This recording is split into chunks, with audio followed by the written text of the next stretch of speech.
Kingstream Entertainment. Ruslan. All right, guys, today I got a special guest for you. This man has built multiple YouTube channels with millions of subscribers.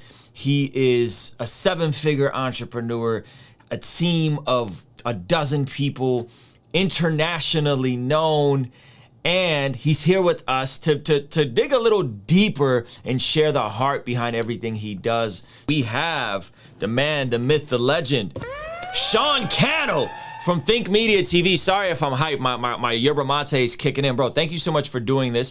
What people don't know about Sean is that I've actually known Sean for quite a while, but you, bro, invited me to, I believe, your first or second conference, the YouTube Influencers Conference, when you guys had dropped that book.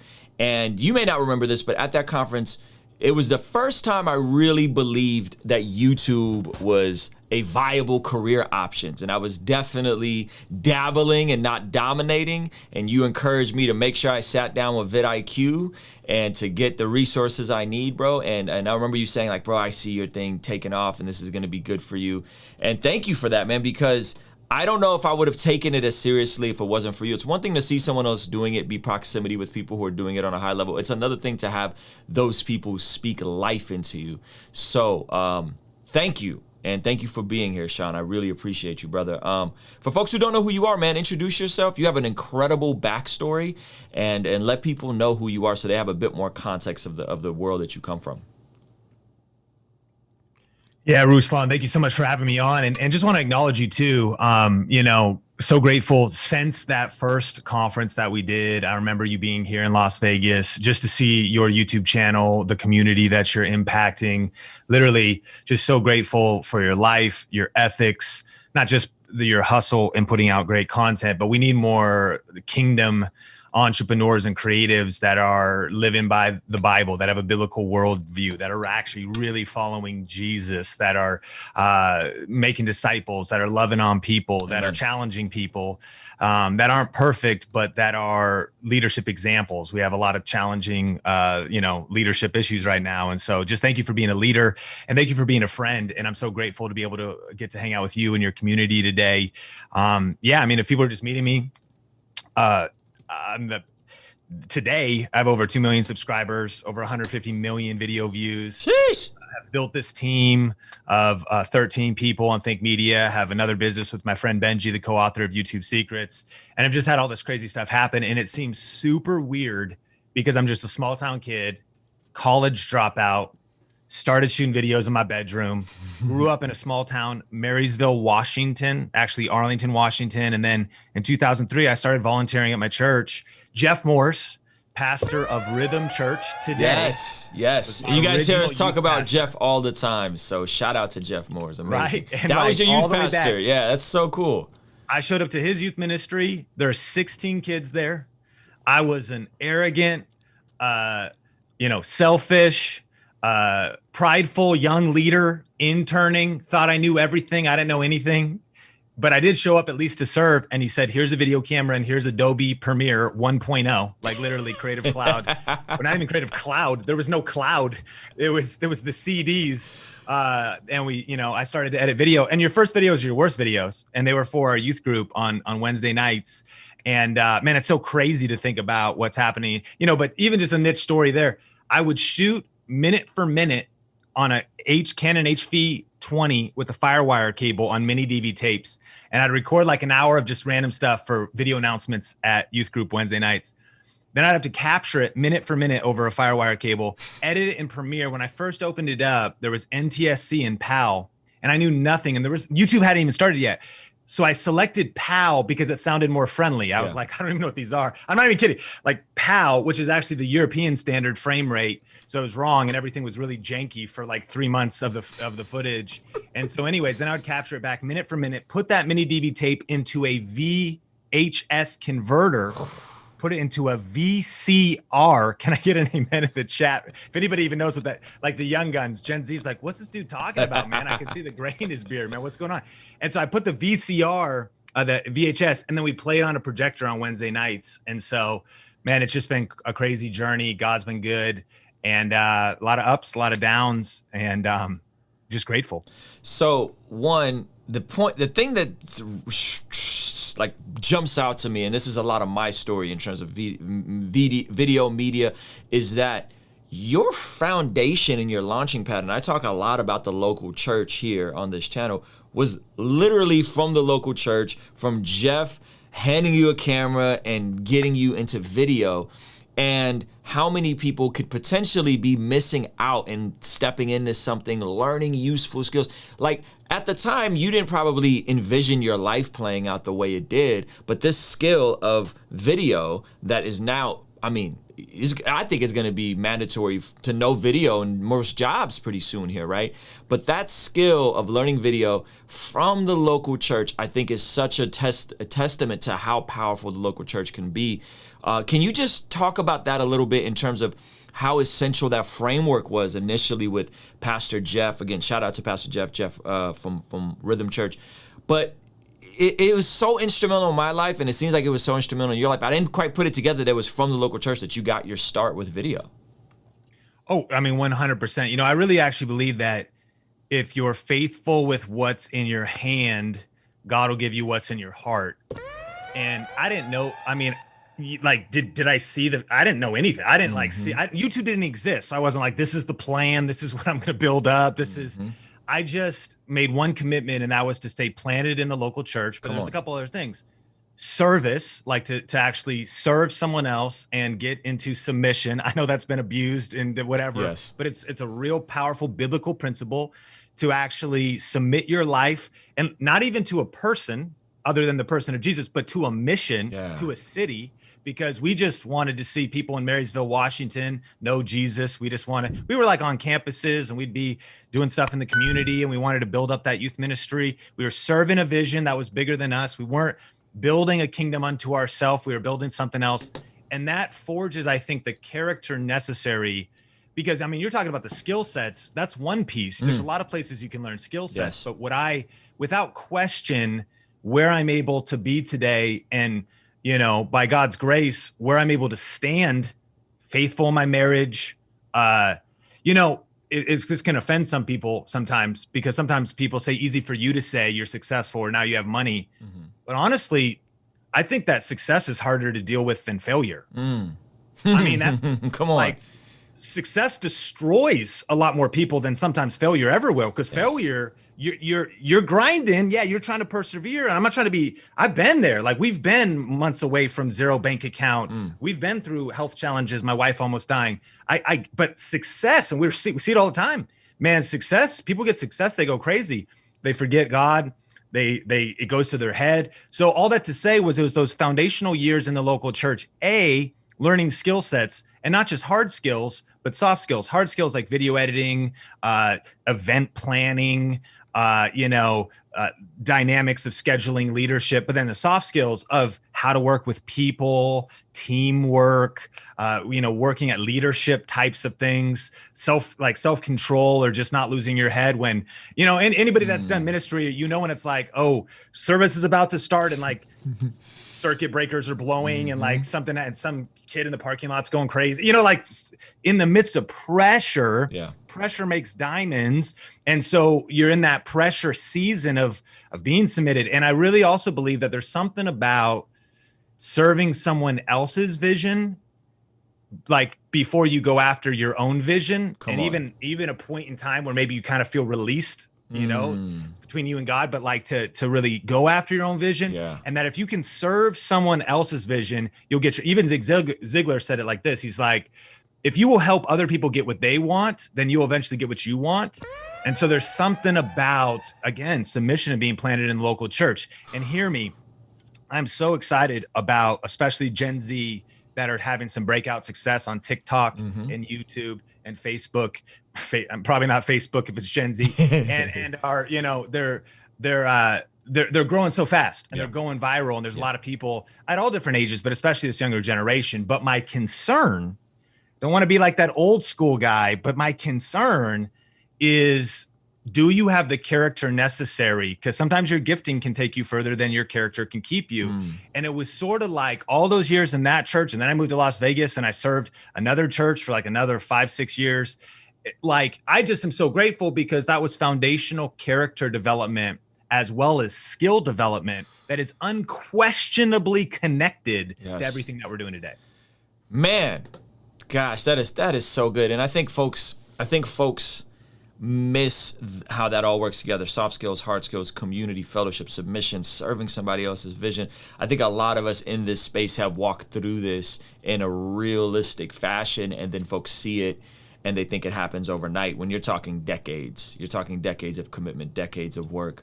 So I love everything you said. And I don't mean to switch gears hard, but I do love to, I want to tie this in because this is a age-old debate, and you are someone that's unapologetically Christian. I mean, to the point where like Mike Winger knew you were a Christian, which I thought was rad, right? So shout out to Mike Winger, Pastor Mike Winger. And you know, Jesus is the reason. Anyone who's been to your live events, I think is fairly clear. And I think people who know. However, Think Media, the way you guys have built it, you didn't lead with your faith, right? And so the question some people raise is like, well, how does someone not lead with their faith, however, is a Christian? And this is the same age-old debate we've had in Christian hip-hop. I'm sure you're loosely familiar with the community. Is like rapper that's Christian or Christian rapper, right? And so you would be more on the spectrum of a YouTuber who's a Christian, right? But because you lead with value. But I think as people peel away that onion, they figure out, whoa, this dude is on fire for Jesus. And I think, this is my theory, and you could push back or you could disagree or agree.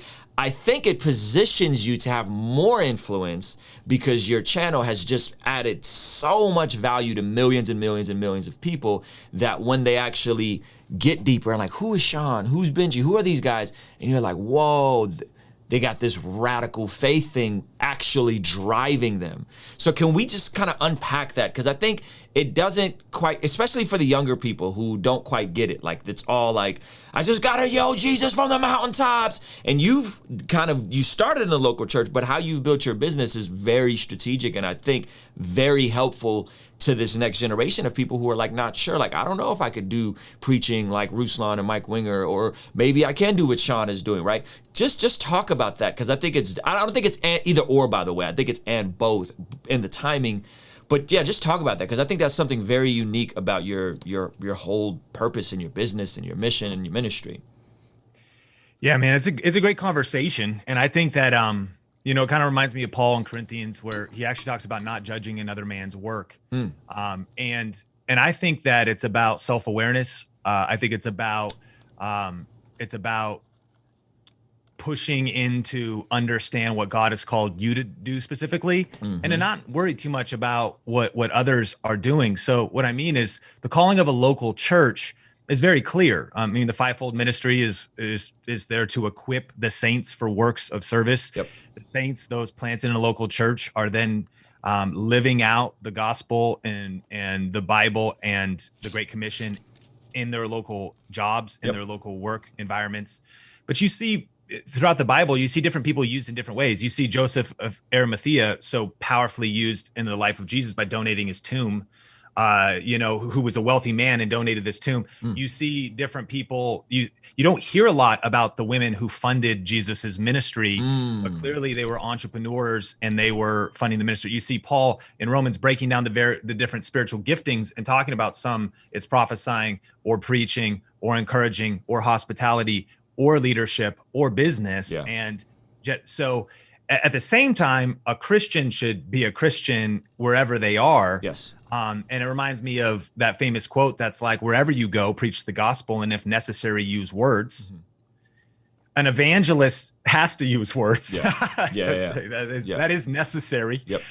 They have to be used because that's that call. It's the proclamation, and the local church, I believe, is the hope of the world. It is the vehicle that Jesus uses, that we would be salt and light in the world, but getting people and calling people to Jesus, but also seeing people get planted in a local church for discipleship and for community.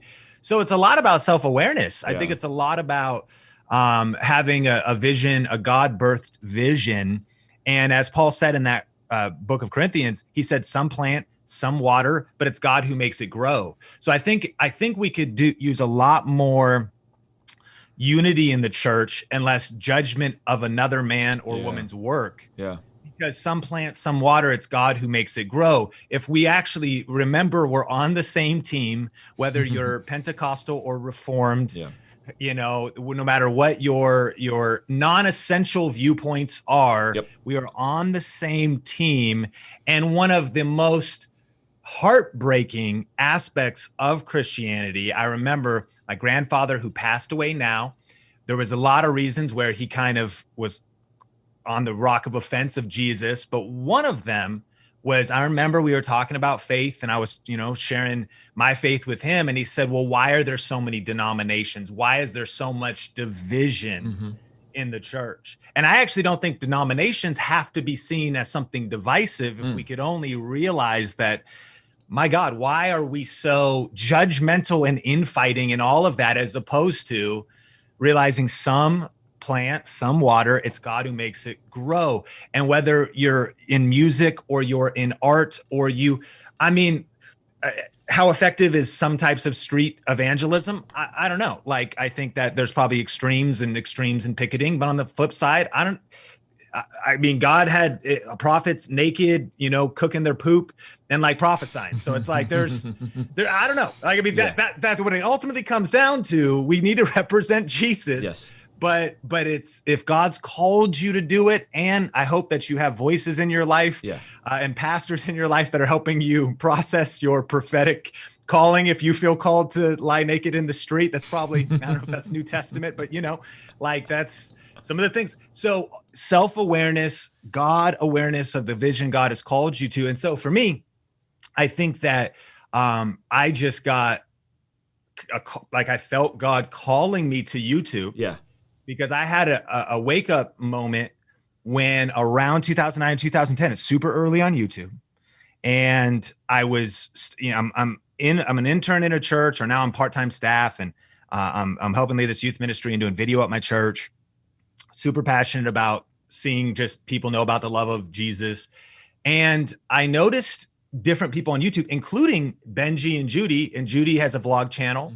And then at the time I was looking at somebody like, say, like Rick Warren, who wrote Purpose Driven Life, right? And Saddleback Church. And I don't know, like, making up numbers, but let's say it was like he'd have 30,000 on a Sunday listening to him preach or something like that. And I remember it's like 2009. YouTube's kind of happening. I'm wrestling with it, like, God, and I'm serving in a local church, but I'm wondering, you know, I feel this call and I'm trying to work it all out, praying through it. And I'm, you know, with Jeff, it was really my, if you will, he not only was my pastor, but a mentor, a leader, and one of the people I process things with. And I was like, okay, so Rick Warren, fill in the blank pastor, mega church, doesn't matter the size, but can reach 30,000 people for maybe 1 hour, probably 30-minute sermon per week. And if they don't plug into anything else in a 7-day time period, they're getting about 30 minutes of teaching and the word and discipleship. But then I looked at my friend Judy at the time, who had a daily vlog, and it was at the time 7 days a week, and it was 10, 20, 30 minutes a day. It was these like long vlogs, and people were watching it, hundreds of thousands of people. At the peak, it was something like 100, 200,000 people. And I was like, my gosh, YouTube is a mission field. Not only that, it's actually a discipleship tool. Because what is discipleship? It's actually teaching somebody how to live. Yeah. It's not just a creed. We need the creed. It's not just words, it's lifestyle. Yeah. So I started to even think from a vlogger perspective, well, you're actually showing people how to parent their kids, when you really document your life, you're showing people how you react under pressure. I mean, it's kind of up to you to film what you want to film, but that is actually an opportunity to really model a particular lifestyle. And then I started to realize that so many people on YouTube were discipling nations, not necessarily with a biblical worldview. And some of the most influential people, in fact, the exact opposite, had people hanging on their every word, learning about how to think about sex, dating, relationships, money, selfishness versus service, leadership, values, worldview was being transferred through YouTube. So I realized, man, it was not only a mission field, but it was a tool just like money or social media or YouTube, not good or bad, just a vehicle, a medium. It's how you use it. And I just felt this pull like, man, I know I'm supposed to do like something in that arena. And that was sort of the seeds of what led to what we're doing today. And so then saying that, I am to try to land the plane on the long conversation is like, is that I think both are needed, meaning overt ministry, kind of what you're doing, Mike Winger, what he's doing, where this is a tool to teach the Bible, to like Trey Van Camp's doing. He's got his Tuesday morning prayer. I love when he's doing that. Like, this is a time to use it for what the church, I really like. It's an extension of the church. Prayer, discipleship, ministry, the word, community. Not trying to debate whether like if that can happen online, but it's, if it has to during a pandemic, it's an awesome tool to have. And so it can be used for those things. But on the flip side, I'm passionate for both. We need more believers that are at the top of their field and striving to be at the top of their field, that are just DIY clothing stitching people, artists, music, camera reviewers, that can over time be some plant, some water. It's God who makes it grow. And that just feel that call to be in a space and to be salt and light and to be a city on a hill. And so I felt that while every aspect probably of Christendom, we all need work by God's grace, of course, like we're imperfect people. But I felt that I was like, there's a lot of people in the church, like everyone in the church wants their own mic. Everybody in the church wants their own. I saw you on somebody on Instagram where he's like, if you don't get invited to the table, build your own table. You remember that? I saw your comment. I was like, that's right, build your own table. Like, so everyone kind of like, all my peers, like they only wanted to preach. They only wanted to, but in the church, it was like, give me the mic, let me preach. And I was like, man, there's this whole place out here. Like, go build something for Christ. Like, go build something of influence and then proclaim that family is the most important thing. And that faith is my foundation, and that I want to treat my team right, and that I'm not a perfect leader, but that we are not just about, nothing against Ferraris or anything, but we're not just about opulence, but we're about the kingdom. We're absolutely about building wealth, but it's prosperity for a purpose, because that's biblical, and to stand for biblical values. And and I am bold about my faith, but I don't feel the need to name it, Think Media Jesus Fish, or like, whatever, like the Fire and the Wind camerareviews.com or something. Because sometimes we feel like we just have to plaster some things that can even be cheesy. And mad respect to like local painting companies that are named like, by his stripes, we paint houses. But like, ultimately, for me, it's about, I think we just need more people in culture. And it's been very intentional and ever for the last 15 years and being discipled and thinking about things. And I hope to raise up and see more people and inspire more people to take territory on TikTok, Instagram, YouTube, and to be bold. And sometimes I think that a religious mindset and that even our inside the church worldview holds us back from that in some way. That is so good. I think when you talk about all of that, what I think is YouTube being a tool, money being a tool, influence being a tool, all these things being tools, impacting people in culture.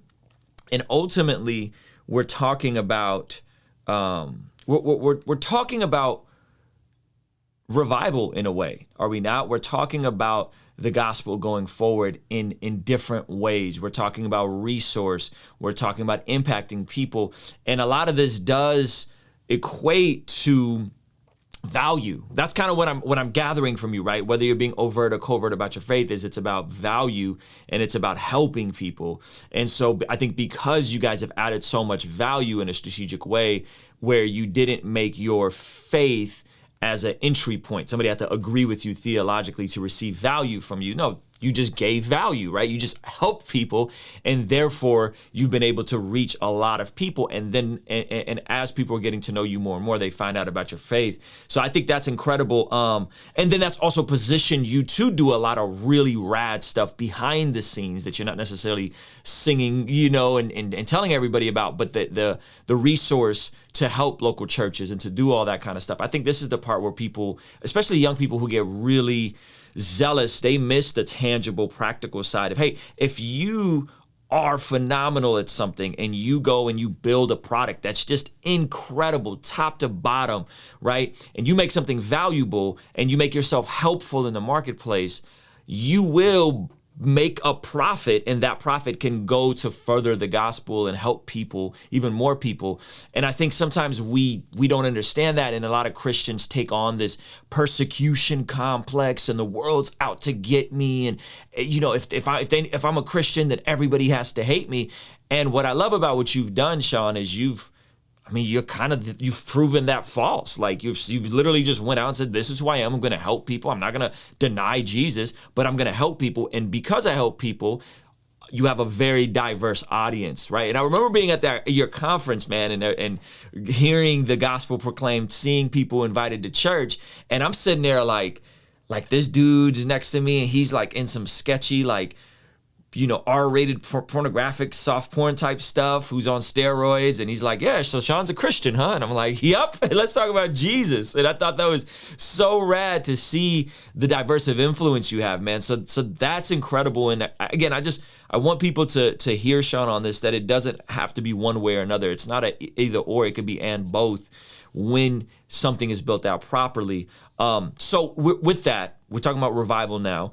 One of the things I heard from you a couple years ago, and you're probably more up to date on the stats and the numbers of this, and I remember hearing a video from you, and it really, really, like, the bulb went off, was because of high-speed internet impacting the world, we are going to see an influx of billions of people. I think at the time it was 2 billion new users on YouTube. And again, this is a couple years ago, but update us on that, and just the opportunity as YouTube as a platform to either build businesses or to contextualize the gospel, or to contextualize the gospel through building businesses or art or music. Let us give us an update of what we have in front of us right now, and that people are still able to build audiences on YouTube today. And how does that look? Yeah. You know, it's interesting because new numbers just came out, and Hootsuite has some data that came out that now, and here's the quote, this is insane, now over half of the planet is on social media. So I think there's like almost 7 or 8 billion people on social half media. the planet. Like That's crazy. Not half of the people with internet access, but actually half of humans are now using social media. So through a phone, a Google Chromebook, a desktop connection, a local connection at the library, that over half of the planet has access to just a means of communication. You know, we are absolutely living through the greatest communications revolution in the last 500 years. And every time, whether it was the printing press or radio or television, there was a communication evolution. It meant an explosion of the gospel. It also meant an explosion and changing everything in regards to commerce, in regards to even just human interaction. And sometimes change can be hard, and we all have different reactions to change. We could get very romantic about change, but one thing is a fact, things are changing. Sometimes people just say, you know, and I mean, and you definitely should watch The Social Dilemma, and you watch it, you're like, this is horrible. Like, social media is but it's a whole, what we need is a whole new set of skill sets. Parents need a whole new set of skill sets for how to raise their kids. We need a whole new set of skill sets, even as adults, adulting. I'm 37 trying to figure it out. Like, does my phone have more control over me than I have over it? Like, am I that addicted? It's just a new set of skill sets. I don't know why we're blaming the phone. You have to be able to, you know, people said that about television. They're like, oh, here we go. No one's going to work anymore. No one's going to do anything anymore. Can you believe it? They can stare at a box. And to this day, there's still people who watch 4 hours of television a day. Hey, that's a problem. Why aren't we talking about that? Well, because phones are the latest thing. I digress. We're living through this massive opportunity where everybody watching this, like, if you can hear my voice or Ruslan's voice, you got to be asking, what does this mean for me? Yeah. Like, what am I doing in regards to positioning myself for the future? A question we ask our community a lot is, what skills do I need to survive and to thrive in the new economy?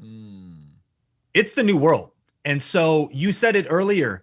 You said, I don't think video is even optional anymore. I agree. It actually doesn't mean that if you're listening or watching to this, that you have to do video. But if, like, you're a business owner and you're not planning out the media arm of your business, of who's running social and multiplying your content on YouTube and social media, it's 2021, man. Yeah. What are you doing? Yep. And if you just, it can happen at any generation or any level of potentially complacency or comfort in in our churches, in our ministries, in our businesses. No, you got to lean into this and be figuring out. I mean, every artist listening to this right now, music, graphic designer, and even any extension of that, if NFTs are here and coming, like it's a thing, it's going to disrupt and change everything.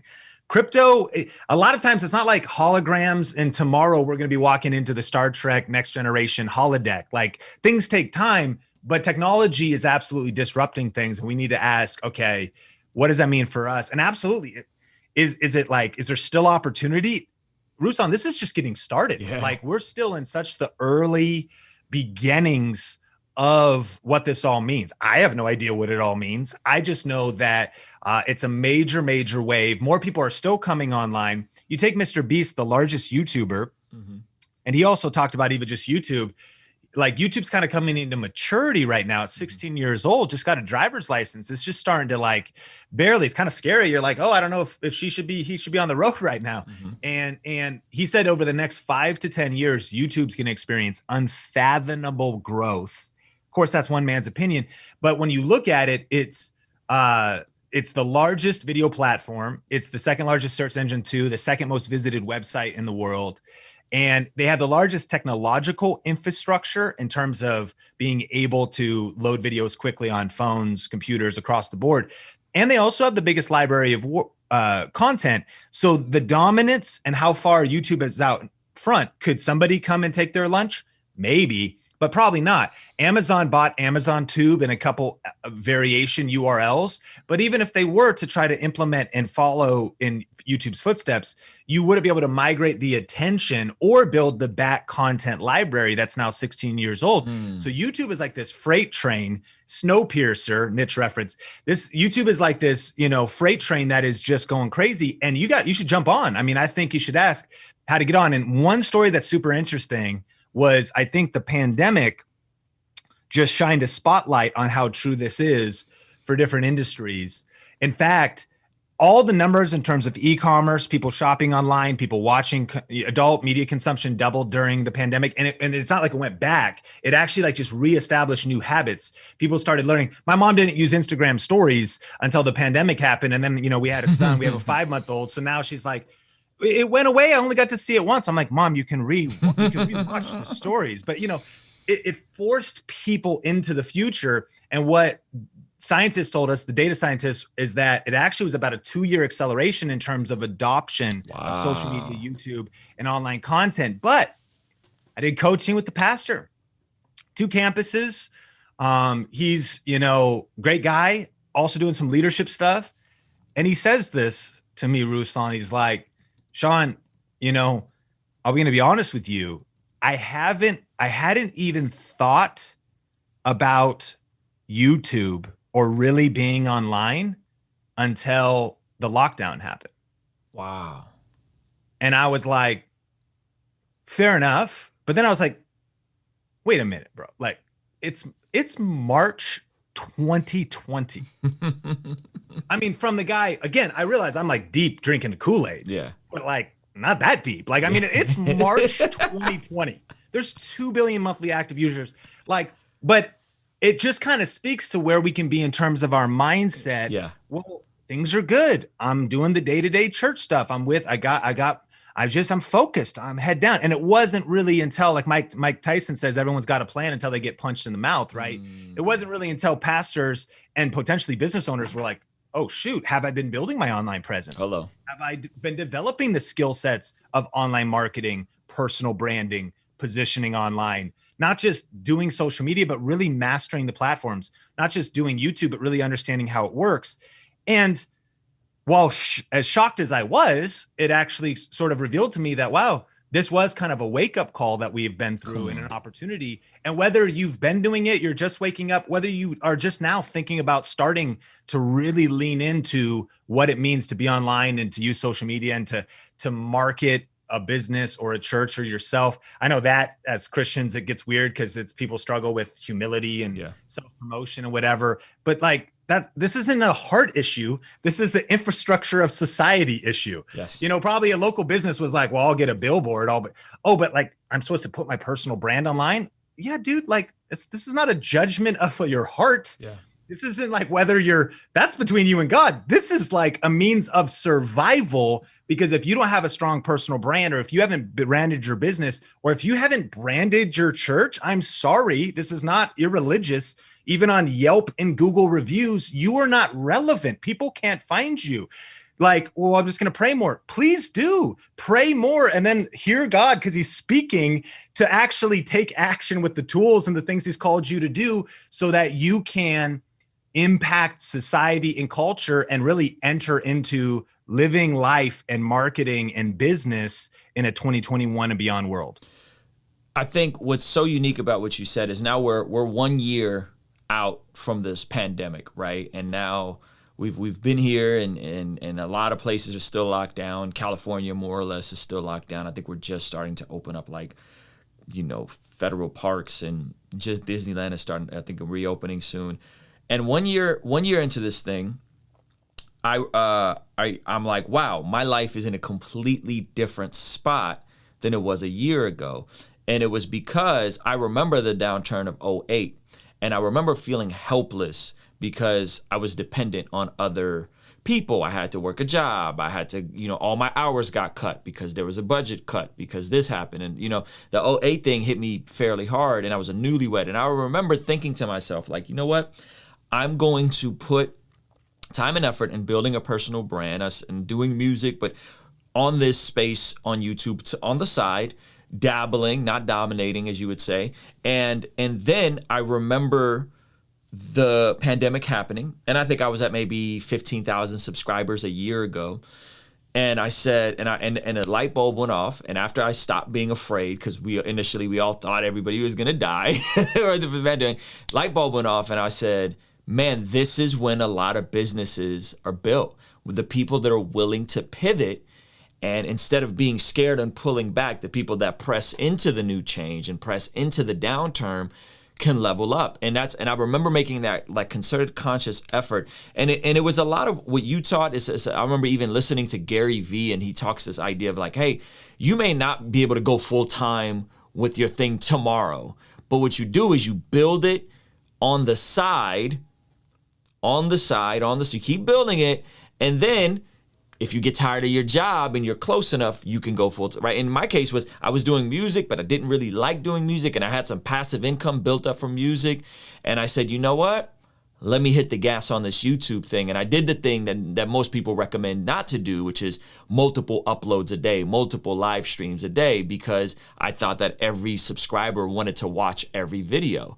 And that's just nonsense. Most people watch the videos that are relevant to them. So I said, I'm going to approach this thing like a network and just really hit it hard. And it was about a year to the date where I started this whole new format. And I think because I kept something on the side, building it, uploading once a week, twice a week, it allowed me to really go all in on it. And now it's my main revenue stream, and it's completely revolutionized everything about my life and has me an actual like vision of hitting some of the goals I want to hit. And so I love the way you describe that as like, hey, this isn't something that happens overnight for a lot of people. There are some people that, maybe they know somebody, maybe they know the algorithm, maybe they really understand that retention, all this, they get it and they could grow fast. But most of us are going to sit here and work on something on the side until it finally takes off. How long did it take you, if you could go back in your head and tell me like those big thresholds that happened for you, 100,000 subscribers, like how long did that take you, or your first 50,000 subscribers from when you first started? And you started kind of in the review space, right? How long did those first thresholds take? It was years from what I recall. But talk about that a little bit, from where you started to how long it actually took for it to be a reasonable income for you and your family. Yeah, I mean, for me, that's one of the reasons why we feel so passionate about what we do today, helping people with YouTube, because I wandered in the desert 40 years, so you don't have to. It's like the first YouTube channel I started was for my church in 2007. So that was an early head start. It was a 15-minute upload limit. There was no live streaming. There was no bandwidth for any of this. And so I did that for a while. And then, our church went sideways. That's a whole nother story. And Jeff was like the executive pastor at the time, and I was on staff, and we transitioned off staff, and we found ourselves in a small town. We didn't know what to do. And I love being around Jeff because honestly, he was like Jonathan and I was his armor bearer, right? And it was like, are we going to just like think that we're grasshoppers in our own eyes? Or are we just going to like go see if we can take on these Philistines? You know what I mean? Like, let's do something, dude. Like, because literally when our church fell apart, we had no connections. There was not even like social infrastructure the same way. So we started this thing called Think International, and we just like did something. We just started to build something. And what's so interesting is it impacted a lot of people. It equipped leaders. We learned a lot, but I think that's the other, you could argue that it was a failure because like today it's just paused. It's just sitting there. But I really believe, as John Maxwell says, sometimes you win, sometimes you learn. And so I have like 4 failed YouTube channels on the way to my successful ones, but none of them are failures. They're the reason I understand YouTube so well because I've made so many mistakes. We uploaded over 250 videos on that channel, learning things, learning how to title, making thumbnails, learning content creation, etc. At that exact same time, the only reason Think Media, like what's the meaning of Think Media? Is there some big meaning? The only reason it's called Think Media is because we called Think International, which was like a faith-based leadership channel, because number one, we thought Think skateboards were kind of cool. We thought, you know, if you could change your thinking, you could change your life. Like God can do abundantly more than you ask or think. And we'd been to Canada, so we're like, we're international, you know, like Think International. So we have this Think International, and then I was like, well, I need a place to talk about camera and media and different things like that, cameras and the gear, and even how I do this, because I was super early stage. So I just started Think Media as a separate thing, but that was number 4 on the list. Think International, I'm doing it with Jeff. I started a business called Clear Vision Media. That YouTube channel still exists. It was just a portfolio of my wedding videos, and so I was uploading there. And then I started Sean Cannell, which is, hear me, this is the mistake a lot of creatives make. A lot of creatives, all of us, we're multi-passionate. We go, well, how am I going to like segment things? Let me start 15 YouTube channels. Like I'll talk to people. What are you working on right now? I'm writing 3 books. You're writing 3 books? First write 1 book. Like, you know what I mean? Like you talk about the longer path. Like if you try and chase 2 rabbits, you're going to end up catching neither, or it's going to be so exhausting because you're going to chase one forever. You're sweating, you finally get it. Then you got to go and chase the other one. And that's kind of what I did. So I have all these different YouTube channels. And even though Think Media it had the most potential, it's what blew up today, I got distracted or just started working on different things. So I focused on my personal channel for a while because I kind of like wanted to be a vlogger because that's what people around me were doing. So I remember Benji sent me a camera. So my wife and I, while I was working full-time at a church in Vegas, we vlogged for 60 days straight. About killed myself because like 7 days a week while I had a full-time job, editing at night, learned a lot. All of it was learning though. And I uploaded cooking videos on that channel and random stuff. In the midst of all of that though, I was figuring out how videos can rank on YouTube and how to make money with affiliate marketing. And it was like, today I talk about cameras, that's one way, but I mean, I was doing videos like gift ideas for him because I was like, wait a minute, I'm learning video SEO. Meaning if someone types in something like gift ideas for him, what do people search for? Like understanding humans and how they use YouTube. Then my video is showing up on the other side, and it's around Christmas time and online shopping's going crazy. And this is like 7 years ago, right? And I'm going to go around the house because I'm a him and like get him some like headphones, get him a book. And I just like picked up some stuff and put links in the description. To this day, this video has almost 1 million views. Wow. And I started to see, okay, when people click those affiliate links, I get a percentage. So then I was like, gift ideas for him, gift ideas for creatives, gift ideas for men. My wife did gift ideas for her.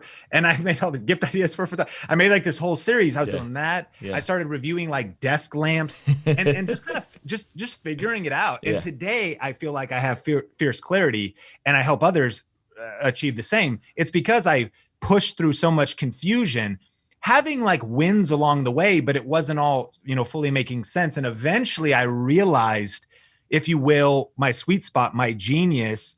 And that was, dude, I've been doing video since 2003. Like I'm good at video. I'm good at cameras. I'm good at lenses, and I can help people with those questions. In fact, back in 2009, I took out a loan to start my media business, and I wasted probably half of it on just gear I didn't really need. I'm sorry, Dave Ramsey. I didn't mean to. And so I just wanted to help people like get this, not that. Like, you don't need this, you don't need that. And I just started putting my answers online. And eventually I built a 6-figure income from talking about tech, cameras, gear. And so you asked the numbers, 2015, towards the end of 2015, I had 16,000 subscribers. Wow. short story. October 2015, I had 3 freelance clients. One was paying me 2,000, one was paying me 2,000, one was paying me 1,000, $60K a year, living with my wife in Vegas.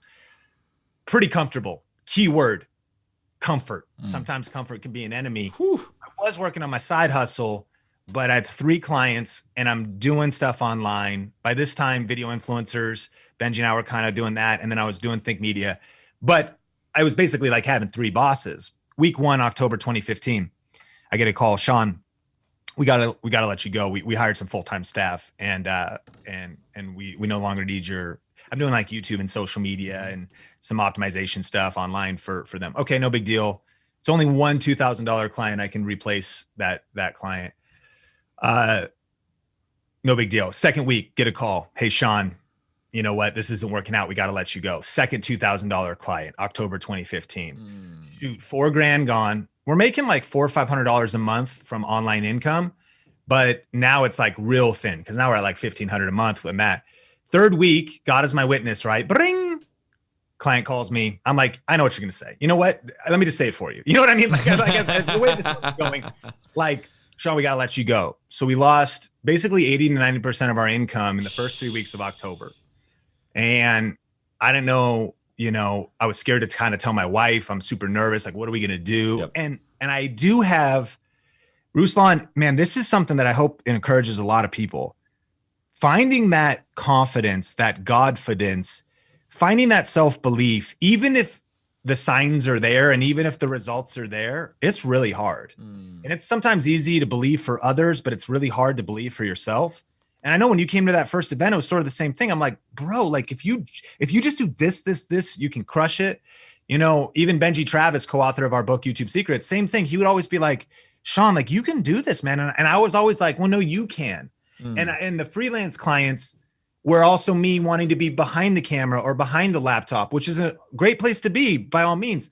But sometimes you're actually scared to step out and do it. And so I'm like, what are we going to do? And I'm not seeing it. So I called David, a business mentor of mine. David, I just lost all my clients, man. I'm panicking. I'm freaking out. Now, a little bit about David. He sold a couple businesses back around the year 2000. Super smart businessman, independently wealthy. He doesn't worry about anything. Like this David Goldstein, man, just happy as a clam, right? Why would not a lot of stress or pressure? I mean, no, life happens to everybody, but I'm like, David, dude, I don't know what to do. Like I lost all these clients. And he goes, Sean, I'm not worried. And I'm like, it's the most offensive thing you could. I know you're not worried. David, I've never seen you worried. I know I'm calling you because I'm worried, bro. Yeah. I lost $5,000. You have unlimited money, but you never share any of it with me. So like, like I know you're not worried. I don't know if you heard me. I am worried, right? And he goes, no, but listen, I'm so glad he said this. He was like, bro, at some point, entrepreneurs have to jump off the cliff, but God just kicked you off. It's time to fly. And I was like, okay. And it was something like someone speaking that word into me was sort of that unlock, because I could have went and pursued other freelance clients and that would have been an okay path. Maybe that's the direction some others should go. But he was so right. And it was actually in that moment that for the first time, I was like, I got no clients. I got this YouTube channel. I knew exactly what to do. There was no shred of doubt as far as what to do next. And so I just got to work and I started to post as many, just like you got in that hustle mode. I was like, as many uploads as I can do, as many intelligent uploads as I can do, as many different titles as I could do, as much strategy I could do. I'm gonna just hustle. And I worked 50, 60, 70, 80 hour weeks, like November through the holidays. And it was good timing because online shopping, usually 4 to 10X's your affiliate income. So by January 2016, the Amazon affiliate income I made was $4,500 something dollars. Come on. AdSense was like another 700 or so. So that 5K had been replaced 2 months later, to your point, built on the fact that I was chipping away at my side hustle for the past 5 years before that. Yes. but it gave me the foundation to build up off of. I call it the 25% rule. When should you go full time? If you can earn 25% from your side hustle while you're working a main hustle, you've identified. Don't email me if you try this and like you end up homeless. But listen, if you can earn 25%, if you need $4,000 a month, and you're making an extra 1,000 a month from your side hustle after your 40 whatever hour a week job, what would happen if you go full in? I think some people jump too early. They haven't verified their side thing. But because I had that foundation, and then from there, Ruslan, it was insane. And it wasn't just knowing what to do on YouTube. From there, then it was team and online courses and events and everything that God had been birthing in my life and working out in my life for the past 15 years. Because then it was 16,000. We're at 1.6 million now. We have a video podcast, different things. It just started to build up, and a team that runs kind of the whole Think Media movement. And so anyways, and I want to encourage people, a verse came to mind, which was in Proverbs that said, a foolish son goes fishing during the harvest. But basically a wise son recognizes a season of opportunity. And I'm kind of butchering the verse. And that's not a verse condemning fishing. There's the importance of rest, of course. But I think what that tells me is I'm empathetic when people hit hard times. And if I could even speak a little bit to men and fathers and leaders and kind of business, but like, and if you need to get rescued, and you need rescue because you get blindsided by life, that's also what generosity in the local church is for. However, I think a lot of people sleep during the harvest and then they don't have anything to show when tough times come, they're not positioned for them. And I got crushed. My family got crushed in 2008 and 9, just as the same. And I think that was a blessing because you and I, basically, we just went through kind of the same thing. It looked different. And so we were like, I'm not going to do that again. And it was sort of gave us a whole different energy towards that. And by the way, since that time, for the last 10 years, I've been getting prepared. What I'm talking about is like Joseph, there was something about wisdom from God that was like, look, dude, there's 7 years of prosperity, but there's going to be 7 years of famine. And I think famine surprises families. It surprises leaders. It surprises pastors. You should not be surprised by famine. We're so surprised. That's going to be, since the foundations of the earth, it's summer, winter, spring, fall. Like it's these seasons are going to be happening. So if you're a wise son, you're not going to go fishing during the harvest. What does that mean? It means that I want to encourage everybody listening. Look, I get it. You got a couple kids and maybe a couple jobs or whatever, but what are you building on the side as just that God could give you, that you could, a little side income, a little something you have for a rainy day, a little something that might turn into your main thing or might just be something you put away because you realize that the getting is good right now. And what I mean is online, YouTube, like you don't want, it's too late to start YouTube now. Like, bro, ship sailed, man. I mean, that's cool. You started like 10 years ago, but no, when's the best time to start YouTube?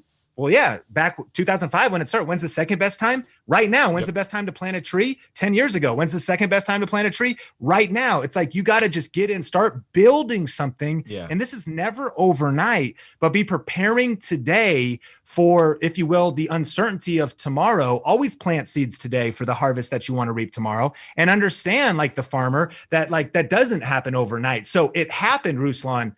It in a way happened overnight. Holy crap. Like all of a sudden, Sean just boom, like that first year, we ended up $200,000 in top line revenue for the company and already had a couple people.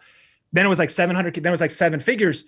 But even that was not overnight. Overnight success takes 10 years. Yeah. It takes all of that developmental chipping away, the roots going down before all of a sudden it springs up in an instant. Like, whoa, look at all that. You're like, nah, dude, there's been invisible roots growing over the past seasons, preparing for everything that you're seeing today. That's so good. Okay, let's do some questions because that was a lot, and I know people are going to need to process this. So, you said 25%. If you can make 25% of your income, you didn't say this is an absolute rule.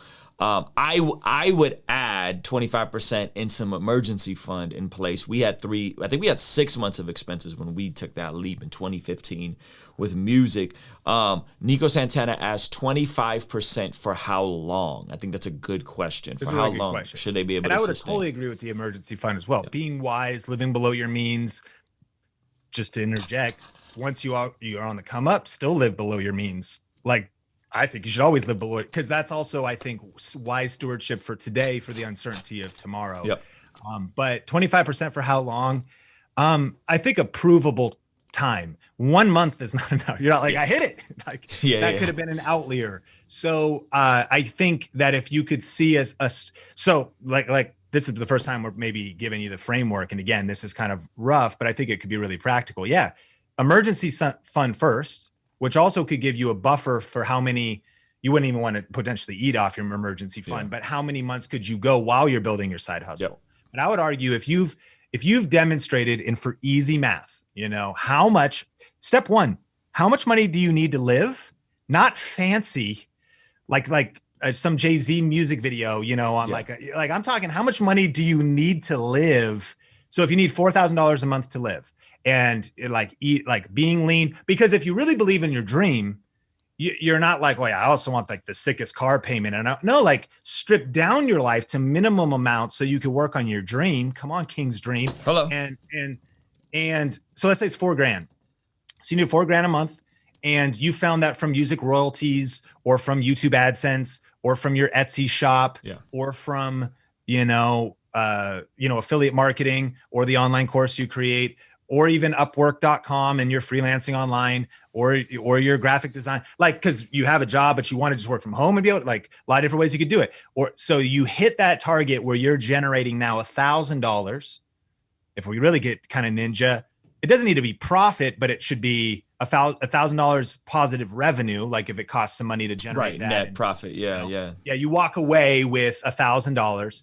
And 4K is the amount that you need. And then you can prove that out. I mean, even depends on, and then the other piece of this, 3, 4, 5, 6 months, maybe a year, but it has to do, there's two then other factors.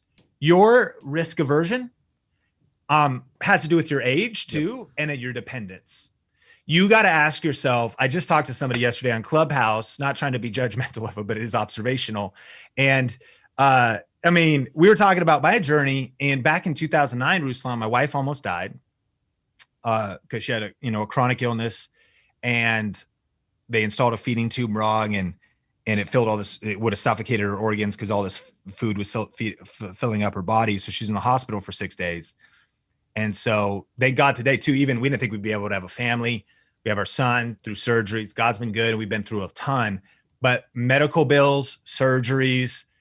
In 2010, I look back and I go, man, hindsight's 2020. If I would have went all in on Think Media back then, I was a few inches away from gold, a few feet from gold. But I believe God directs our steps. And I learned so much in the next couple of years through going to work at a church. But I also went and was the director of communication at a church because of the salary and because of healthcare. I think a huge piece here is you gotta, especially speaking to men and just speaking to myself as a leader of my family, you gotta take care of your fam, man. That's priority number one. So had I been single, bro, mate, I'm not trying to say no emergency, but you just have, you could take more risk. Right. Like you could sleep on a friend's couch, you could whatever. So you could swing for the fences more. As I think everybody listening to this has to reverse engineer the amount of risk. And then there's unity with your family and even your partner. Cause same thing. If my wife might have been an argument or a heated conversation about like what moves we should make. If she had been like, I want more security in this particular situation or that particular situation even later, that's a very important conversation husbands need to be having. But on the flip side, she was for it. She's like, I believe in you. I've seen your work ethic. I've seen that you don't just say you're going to like work on your side hustle, but then I just catch you playing video games and like, watching Netflix. Like I see you really, I believe in you because you've built trust. And so let's risk together. Yeah. And then you have to make some of those hard decisions. But I think if you could have 6 months, you got your emergency fund, 6 months of hitting $1,000 a month, which shows your discipline because you're coming home after work to get that stuff done. When you start getting more rest, working full time you give your 2 weeks notice, you're working full time and your full creativity, your full mindset, your full amount of hours you clock in that allow for more magical moments to happen because you're just doing more stuff. So more connections happen and you could go to the event or get on the virtual summit or do the thing. And then a snowball hits and it seems like also kind of a small amount. It's only 25%, but it can scale quick to hit that full-time mark. And disclaimer, don't email Ruslan, but it's a real solid sound principle because it's proof of concept. Yeah. And then at some point, just the final thing to say, there will never be, if you go to dictionary.com and you look up the word entrepreneur, which what we are discussing is you stepping outside of a secure system of, well, but what's the benefit plan? What's the healthcare plan? Right. Like, but what are the sick days? No, we're talking about leaving that system. Yes. And the definition of entrepreneur on dictionary.com is someone who takes on abnormally large risk financially Come on. to pursue a business endeavor. Essentially, that's the definition. Therefore, you're never going to be able to do this if you feel like, dude, I'm still scared though, bro. I'm still like, my palms are sweaty, knees weak, mom's spaghetti, like whatever. Like, and you know, I'm still nervous. I'm still like, well, you're in good. You should be, dude. It's terrifying. Yes. Even if like it makes sense even if you're wise friends look at you like you're coming. I'm like, bro, it's actually not. Oh yeah, and they will. Even 3 years ago, I'm like, bro, you're gonna kill. Like it's already there. With everything you've done, like the music and your skill sets. Like you probably look back and think, man, had I done this, I could have probably gotten further there sooner. But dude, fear is real and the risk is real. And you got to work that out with God and you got to have that prize fighting morning routine, I think, to get into a confident state because entrepreneurship is real. And there's going to be no promise. Well, Sean, are you then promising, Ruslan, are you saying that then 6 months later, 12 months later, like that? We're not saying anything. Like it's either you under a company and however secure that is, I don't even think that's secure in 2021, but that's a path, or it's you actually becoming a maverick and being on your own, becoming independent, becoming someone that is out. I don't mean maverick like Logan Paul. It immediately hit me. I literally just read maverick in the Bible, in the John Maxwell Leadership Bible. And probably nobody even noticed the Logan Paul thing, but I was like, I don't mean like a super fan of Logan Paul. I mean, like, come on, Maverick, Top Gun. Yeah. Come on, Tom Cruise. I just mean like an independent individual that steps outside of the status quo. But we are living through the greatest age of this being more realistic and more practical than ever before. You said like lightning round. That was not. No, that was good. I think just to add a bit again, we had 3 to 6 months of expenses. I knew if at 4 months I did like all of my revenue, and I was probably at about 70% of what we needed to make. So a lot of people asking, how did you get your wife on board? Sean already answered that. Like 1, communication. 2, my wife saw that I was working my face off and I was willing to do whatever it took. And 3, if at 4 months we weren't generating what I had generated for the past 6 months, I was willing to go work for Uber or Instacart, you know. But one thing I knew, and this is not a judgmental statement, but one thing I knew was this is gonna sound bad. I was incompatible of working for somebody else. I reached a certain point where I was like, I just can't. Like the opportunity cost alone of not doing your own thing to me was greater. And we had worked really hard. We had 6 months of expenses and I was willing, and I registered for Uber. I remember in February registering for Uber and I was on staff at a church and I was on tour and I called my wife and I said, we were in New Mexico and I said, hey, I think we need to pray about potentially leaving my job. The writing was on the wall that pulled my, I don't know if you remember, if you ever got this, Sean, but we got clergy pay where half your income was untaxed. Like they pulled that from me. Yeah, I got clergy pay. Yeah, so they pulled that from me and it was the best thing. They negotiated that into my salary. They're like, well, we can't pay you more, but listen, you get like a tax benefit. Yes, yeah. A lot of folks get that in the church. And I remember calling her, I pulled that, I was on tour, I could tell like the writing was on the wall. And I called her and I said, hey, I think we need to pray about possibly leaving the job and putting in a 2-week notice or just trying to transition. And she told me, there's nothing we need to pray about. You need to come home and put in your 2-week notice. This is my wife with a 4-month-old. I'm sitting here being punk. I was going to use the other P word, but I didn't, because sanctification. I was being a punk. I was being a coward. My wife had more faith in me as a stay-at-home mom. I put in my 2-week notice, and like within 2 months, I had transitioned off. Best decision I could have made. Scary, but I was willing to go and drive for Uber or Lyft, and I already had that there. But thankfully, by the grace of God, I didn't have to. And so it's a tough process. So let's talk a little bit about. We're gonna do one question. Guys, Sean has to go. I have to go. I don't want to do Googleable questions and like abstract questions. Some of you guys are like, how long before my YouTube gets popping? I don't know. I did 1,000 videos before it was popping, right? So, you know, Sean's done thousands of videos, so we don't know how long it takes. We just know that there are systems, and there is a degree of luck, and there is a degree of God's blessing and consistency and patience and having a deliberate plan in the 10,000 hours. There's certain things that you just don't get to bypass because you think you're extra anointed, right? You still got to go put in the work. And some people get promoted faster than others. I don't know how all that works, but a lot of folks are asking about this idea of niches and how many niches. And there's kind of two different paradigms. I got a course coming, guys, but there's a training on finding your YouTube niche below. It's free. Sean has all kinds of cool courses on this kind of stuff. There's two paradigm thoughts. And one thought is kind of the Gary V model. Try as many niches as you want. Infuse as much of your personality as you want. That is kind of more or less what I do. I don't do one niche and just talk about it a lot. I do a variety of things. Yesterday, I had somebody talking about Second Amendment rights on my channel, and you guys are like, Ruslan, I thought this was a Christian channel. We talked about it from the paradigm of a Christian worldview. I talk about fitness. I talk about my faith a lot, right? And then there's the other paradigm, which is more the Patrick Bet-David valuetainment. Hey, find one niche and just go all in. And they've built valuetainment as, I think, the number one, ranking term when you search entrepreneur on YouTube. Valuetainment comes up, right? So these two different paradigms, and a lot of you guys are asking, like, how do you process this? Sean, what are your thoughts? For me, I knew I wanted to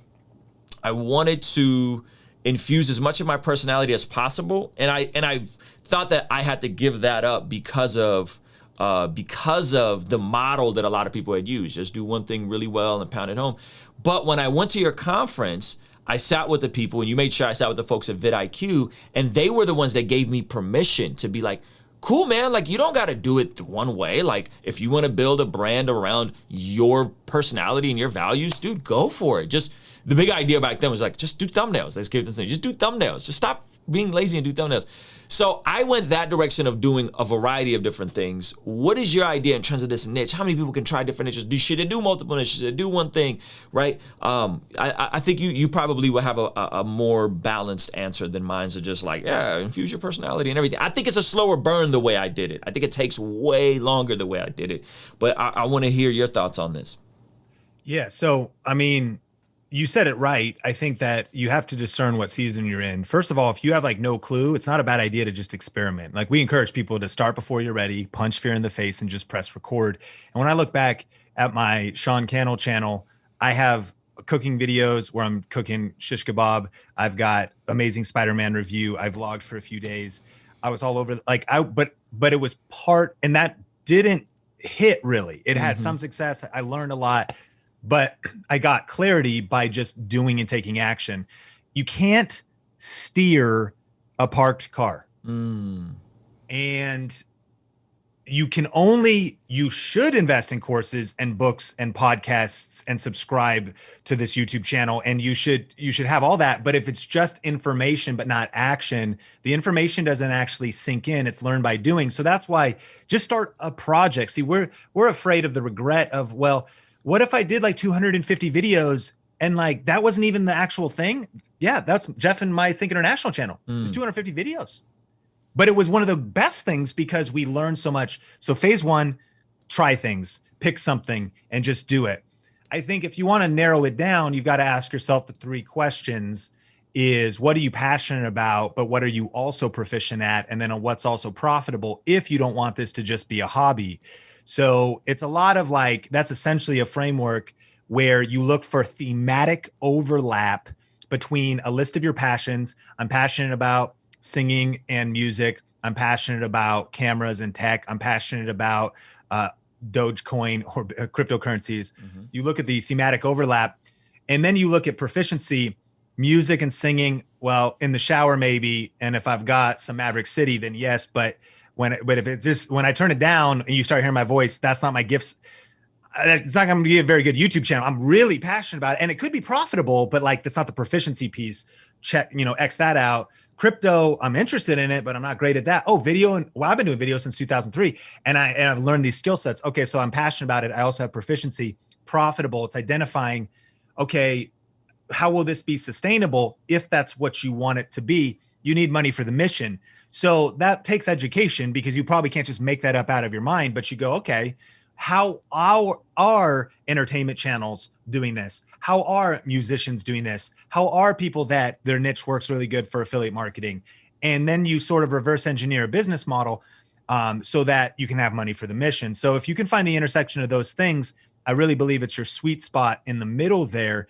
And the final thing I would suggest is some level of awareness of the secret to success in YouTube, of any like sustainable success, is making sure you're in a proven and a profitable niche. And what that means is that it's verifiable. What does that mean? It means that competition's a good thing.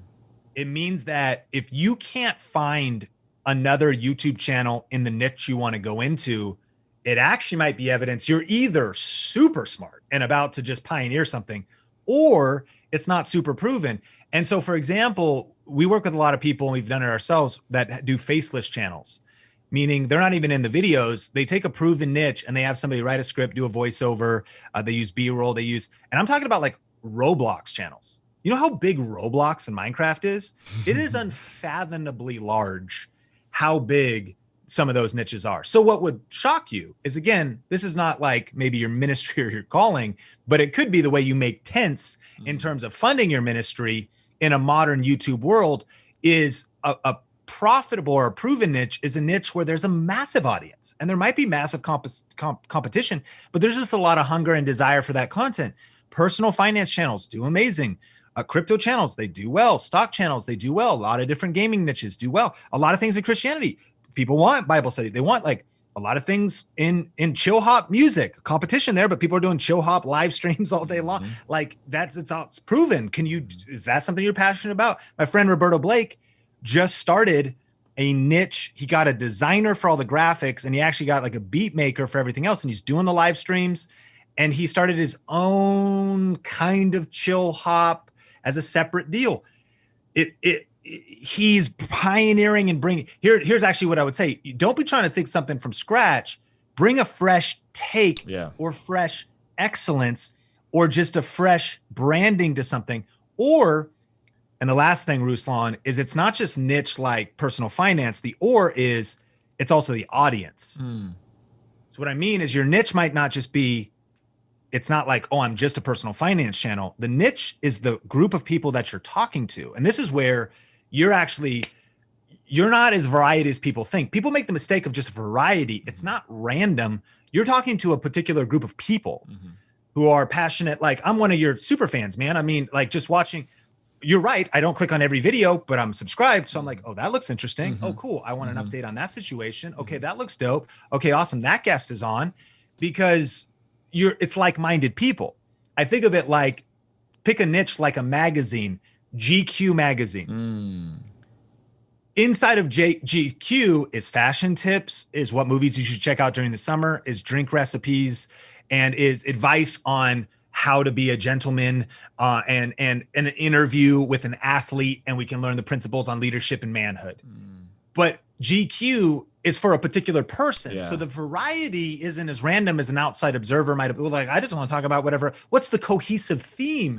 And a lot of times the niche actually could be the person you're called to reach. And this is where you could really break out, because yes, personal finance is crowded, but if you were to create a channel as a single mom who's on the grind and hustling and really figuring out how to get a hold of your finances, as a personal finance channel for single moms, that thing just became like super powerful, because now it's the audience that you're niching down to. And the broad information of Graham Stephan, love him, it is like, well, I'm not in Graham Stephan's situation, dude. I'm a single mom. I'm trying to make it work, but I'm also trying to save and invest. So now you become like the perfect answer to a smaller group of people, rather than competing in even a broad niche that seems clear. And that smaller group of people can grow. That smaller group of people can expand. That smaller group of people could be bigger than you think it is. And I think that's the beautiful part about what you're saying, is that leading out of your niche is more so about leading out of areas of expertise and life experience, right? So there's a lot of stuff I don't talk about. I don't talk about physics. I don't talk about biology. Right? There's way more things I don't talk about, but I think what you're saying is leading from experience and from some degree of expertise. And if you can do that, then in there lies the ability to make a lot of content and reach a specific type of person that I think will really go deeper with you than just like the surface level. And so I love that. I think that's really that's really good. Okay, let's do one more really good questions. Someone said physics in the gospel. Yeah, I don't do a ton of apologetic stuff, even though I'm into it. I think there's channels that are better than me, or I'd rather bring those people on to talk about it. And the thing that proficiency, like you have to have self-awareness of your sweet spot. Yeah. And by the way, that's a huge unlock though. You can bring people on. Yes. So you can also be, if you know, GQ is like, are they just going to create a leadership article on, whatever, or are they going to interview Tom Brady? And obviously Tom Brady's going to come with weight. He's going to come like whatever. And so the idea that also there's the knowledge, there's the results expert, but there's also the knowledge broker, and there's the reporter. And this is also in this kind of industry of creating even online courses. So the reporter is Think and Grow Rich. People think like the most famous personal development book of all time is Think and Grow Rich. And the Napoleon Hill was not the guy who built big businesses. He interviewed the guys who did.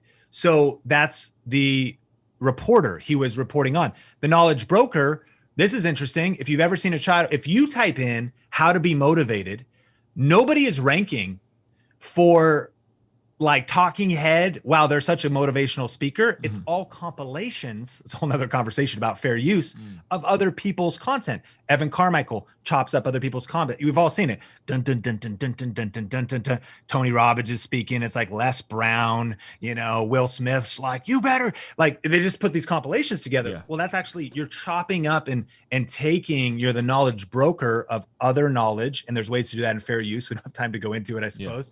Yeah. And then there's actually the results expert. And the powerful thing about YouTube and what I love about this industry is actually, imagine if anybody doesn't know Evan Carmichael, again, he'll do like Tony Robbins' top 10 rules of success, or Bill Gates or Jeff Bezos' top 10 rules of success.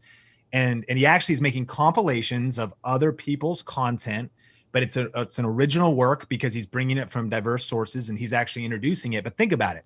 If you're the knowledge broker first, it's going to transform you because you're immersing yourself in learning from others. Then if you're the reporter and you start a video podcast and you actually spend time like Napoleon Hill, immersing yourself and learning from the experts in the field that you want to grow in, that's going to accelerate you even more. And then in the process of going through those steps, by step 3, now you're the results expert because you've built the way through it, assuming you've put it out there. Now you've actually grown and you've monetized and you've learned and you've made mistakes and you've need to hire people and you've whatever. So you've become that business owner, entrepreneur, whatever your vision is in your own right. Anyways, no rabbit trail there. But no, that's good. And I think for me, like the stuff that I initially wanted to do wasn't the stuff that worked. I pivoted to doing interview style stuff on the road because I was traveling. So I had all these shows and I'd just be like, might as well bring my mobile setup and do interviews. That is something that I made people care because I covered people they cared about. And then I started finding topics that people cared about. And then once I pivoted into the more faith-based niche away from just interviews and marketing and music, that's kind of the thing I started in. The faith-based stuff just by and large, that's what people wanted to hear from me, right? It was just the way I thought about culture and, scripture and Bible. And so sometimes, like you said, it's not necessarily going to be the thing you are good at in the moment. It's you walking through a process of curating, of bringing on other voices, of building a business. And then on the other side, now we can talk about, hey, this is how Sean built a 7-figure business, and you could do a course on that because you've built a 7-figure business, right? And the same thing with I got the YouTube thing. I built a YouTube channel, and there you do a course. So who you become on the other side of that is going to add immense value versus just jumping, because nobody cared what I thought about business and marketing, because I wasn't a great business person or a great marketer yet, or at least I didn't do it at a degree where people knew me enough to care. But once I actually built something, then folks started to hear about other things. So I think that's really good. I think that's really good, and I think that's way more pragmatic. But the market is going to tell you what they want from you. Like, the market is going to show you guys what they want from you. I can sit here and do all the business motivation stuff I want, but if that's not what people want from me, and then when I look back in hindsight, Sean, then I realize, man, there's few things I spent more time doing in my life than preaching and studying the Bible, right? I've read the Bible multiple times, cover to cover, doing the year plan thing and our Bible study. And so it was just like, oh, that's right. Like, I'm actually very proficient, and this is a need, and it adds value. I'll niche down on this, even though I'm passionate about all kinds of different things. So I think that's really good. And it's tough because, guys, there's no linear path. Self-awareness is the tough part, where I think consuming content from Sean, or taking a course, or all these different things can be that, or getting coaching or whatever, can be that type of thing to, oh, the light bulb goes off because someone else can give you some perspective on something. Because we're living life from a first person point of view. Like, you see everything from your perspective. You don't see your blind spots. You don't see all the other things happening in your peripheral all the time. So I think that's why conversations like this are valuable, and what Think Media does is valuable. Cool, man. This is great, Sean. I mean, I can't wait to chop this up and get these individual clips. Do you have any final thoughts, any final words for people that are here that you can leave us with in terms of just this new space, the potential of leveraging technology, building businesses, revival happening on social, through YouTube? I think it's an incredible time. And when me and you talk, it's always like, we always geek out on how amazing it is. And I'm trying to transfer some of that to the audience that may be a bit more skeptical or pessimistic. So that ultimately is why I wanted Sean to just share this stuff, man, because I think it's an incredible time to be a creative person right now, and to be a Christian in culture, regardless on which path you take right now. So final words, man. Yeah, I mean, final words, it just kind of makes me think of if I can go to the Bible, like, please. Matthew 5 verse 13, you are the salt of the earth, but if the salt loses its saltiness, how can it be made salty again? It's no longer good for anything except to be thrown out and trampled underfoot. You are the light of the world. A town built on a hill cannot be hidden. Neither do people light a lamp or put it under a bowl. Instead, they put it on a stand and it gives light to everyone in the house. In the same way, let your light shine before others, that they may see your good deeds and glorify your Father in heaven. I just want to encourage everybody listening to this. Like, you're following Jesus. He's speaking these words over you. You are the light of the world. Yes. You're a town built on a hill. And that's you. It's also us. That's why the Beatitudes was our Father. It's us. It's the local church. It's the collective of your crew that comes on to, don't misquote that verse, or you're using that verse, right? It's the greater body of Christ. It's the individual believer, but you don't light a lamp and put it under a bowl. Like, you need it to shine for everyone to see. And you got to deal with pride. Can be a real thing. Pride comes before the fall. You got to deal with your heart, like the desire for fame. These could be traps. Like, the seed is sown, and like fame and greed and things can choke out. So we got to walk out our faith with fear and trembling, as Scripture says. However, man who fears God avoids all extremes. And I love, you just shared a message recently about extremes, and it's like, we just usually go to one side or the other. We could become flippant. Maybe you sort of just go, man, that believer kind of has that arrogance, or they just, I don't know if that, but the flip side is we just become super restrictive. We're heresy hunters. We're the pride police. And we think we social media is evil, YouTube's evil, or money's evil, all this. And dude, it's just extremes on both sides, and a man who fears God avoids all extremes. But listen, you're called to shine. And I'm here to say, YouTube needs you. Yes. And if it's not YouTube, Apple Podcasts, Spotify audio needs you. Instagram needs you. And not everyone, maybe, like, am I supposed to be the person? No, it needs teams. Yeah. It needs churches. It needs number 2s and 3s and editors. This space, like we should be as one. Like it's multiple spiritual gifts, the different parts of the body, all to be honored. This whole thing happens because of editors and administrators and visionaries and leaders and the mouthpiece and whatever else.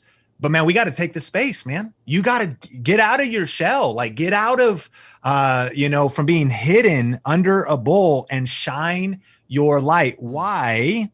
So that others may see your good deeds and glorify your Father in heaven. And we need more people that are saying, not to us, but to your name, God, be the glory, and that are championing biblical values like family and like the Beatitudes and living in culture, being salt and light, and we need to be louder.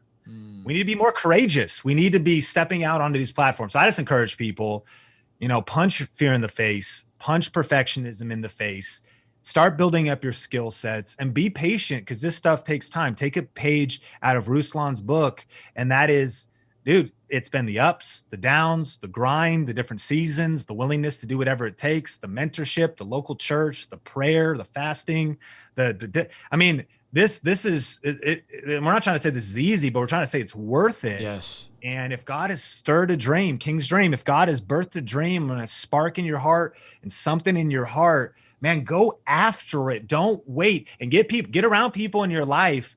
Iron sharpens iron. Get around people in your life. Potentially limit your time with people in your life that would contradict scripture and actually try to snuff out your light or dim your light or tell you to stop shining. I'm a small town kid, and it's possible for your small town or your small church to make you small-minded. And there was people that were not really against me, but listen, they didn't understand me. And there was a level of death or even just pulling back that was sort of just spoken because I got dreams. And look, I want to do this YouTube stuff. Like, what are you doing, dude? Why are you thinking like that? Why are you rocking the boat? Why are you talking big like that? Why am I talking big like that? Because to him who could do exceedingly abundantly beyond all that I ask, think, or even imagine be the glory, I should be thinking bigger, dreaming bigger, dreaming God dreams for God's glory. So I just want to encourage people, man, dream big, think big, and then put in the work and run after that thing that God has put in your heart, and use these tools for business, for your local church, for your security fund, for extra income, for vacations for you and your family. Like, lean into this stuff because it's real. Ruslan's paving the way. He brings on a lot of people that are. If you need help, Think Media. Someone said in the comments, Ruslan, they're like, if you got a question, type in Think Media and the question. Think Media lighting. Think Media like audio, like whatever it is. Like, the resources are there, but I hope that this has encouraged you that you just got to take massive, messy action. You got to start before you're ready. You got to start nervous, and you just got to start. And got to hit record. Videos are going to be your worst videos, man. You got to just press record. Let's go. That's the mic drop moment. Ladies and gentlemen, Sean Cannell, I mean, that's it. That's it. Thank you guys so much. Make sure you subscribe to Think Media, Sean Cannell's channel. If you guys want to have a really fun time, go look up Think International. There's a little interview with Jeff, Sean, and me from 2011 or 12. It's super fun. So, Sean, thank you so much. This has been incredible. Wow, this was great. Guys, here's the outro. Peace. Hey, thank you so much for making it through the end of this video. If you enjoyed it and maybe you're feeling inspired to jump into some YouTube creator content, maybe you're an expert in the field, I have a super dope course coming very soon. No, it's not a $5,000 or $1,000 mastermind course. It's going to be extremely affordable. So that's on the way, but we want to give you guys a free training and PDF that's available right now. So be sure to opt into that in the description below or in the cards. Joshua the King came down and bore it all. Yeah. Conversations front of the fireplace. All of my mistakes, how do I erase? Wanna operate at a higher pace. Birth pains causing the body to dilate. On a first name basis with the worst plain face.